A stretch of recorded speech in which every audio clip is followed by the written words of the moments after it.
Hello my fellow gamers, in this video I'm going to show you a step-by-step guide on exactly how to make health potion in Tainted Grail, the Fall of Avalon. So if this is something that you want to be able to do, well then this video is going to be perfect for you. So it is actually very simple to be able to make health potion. You need to firstly find one of this right here. This is an alchemy station right here, and I'm going to show you on the map exactly where I am. So if I scroll up, so I am basically right here, I think, if I'm not mistaken. But yeah, and around this location right here, I was able to find an alchemy station. But I think that you will be able to find a lot of them spread out in this world, to be honest. And when you found it, just click on E to interact with it.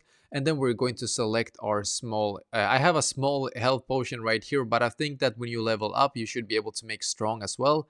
And yeah, but let's say that I want to be able to make this small health potion right here. Here's the required ingredients. I need to have one of those moonshines right here, as you can see, and 2 of sage, and you will be able to find it throughout as well. This is not hard at all to find. So I'm just going to left click now and confirm that I want to be able to make this, and then click on E, as you can see, to craft.